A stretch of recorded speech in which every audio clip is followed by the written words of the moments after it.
All right, Math 1508 Pre-Calculus. This goes with Larson's 10th edition of the text of the same name.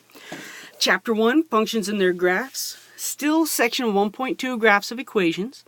But this is Part 2 of 3, and this is on symmetry of graphs. So what is symmetry? The symmetry of a graph is helpful to know before graphing so that you only have to find half of the points.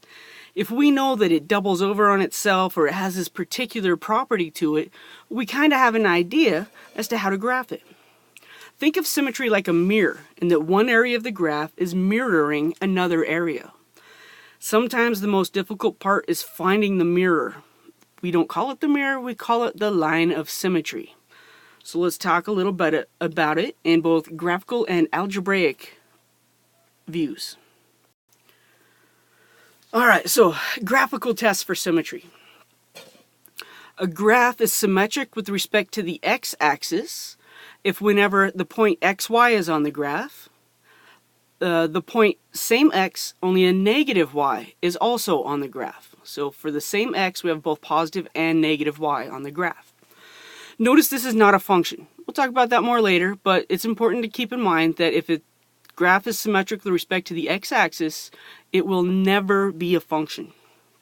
Now, a graph is symmetric with respect to the y-axis if whenever a point xy is on the graph, the point with the opposite x value, same y, right? So negative x comma y is also on the graph. So my mirror here is the y-axis, and the right side supposedly doubles over and lays on the left. You might need to use some imagination with my drawings, but give me a minute, just give me a break.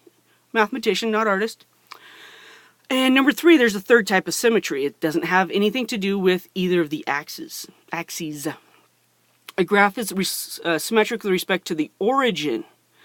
If whenever a point xy is on the graph, now we change the x to a negative and the y to a negative. So the point negative x, negative y is also on the graph.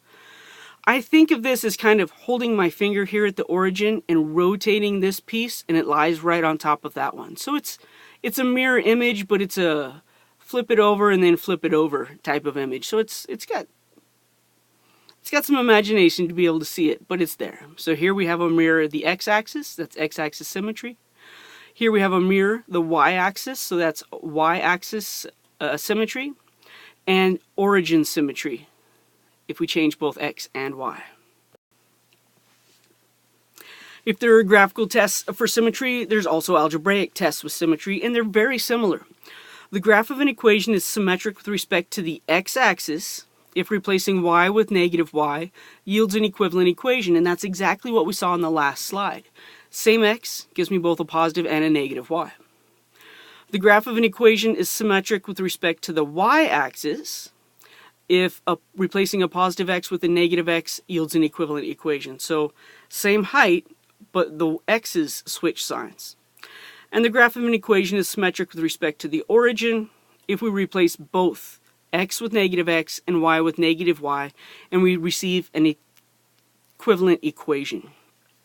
All right. Couple of facts. First of all, a function is called even if it's symmetric with respect to the y-axis. We'll see many of these functions, and we'll see them again when we get to the trigonometry section as well. A function is called odd if it is symmetric with respect to the origin. Right, so even, y-axis, odd, origin, odd, origin.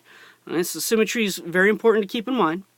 A function cannot be symmetric with respect to the x-axis, and we'll see more about that when we talk about functions in a later section of Chapter 1. So let's use some algebraic tests. Now I'm going to use all 3 tests on all 3 of these examples, and we'll see which one works. So first, for x minus y squared equals 0, to test x-axis symmetry, I replace y with a negative y. Once again, I'm using parentheses with the negative y. That way the whole thing is squared. I replace y with negative y. When I simplify, negative y all squared, that's just y squared, because negative times negative is a positive. This subtraction is outside of the parentheses, so it stays. Notice my simplification after replacing a negative y yields the same equation as we started with. I know this particular equation has x-axis symmetry. To check y-axis symmetry, I replace x with a negative x. Try to simplify, and there's nothing I can do. This is not the same as the original equation. The x values are different, and there's no way to simplify it out.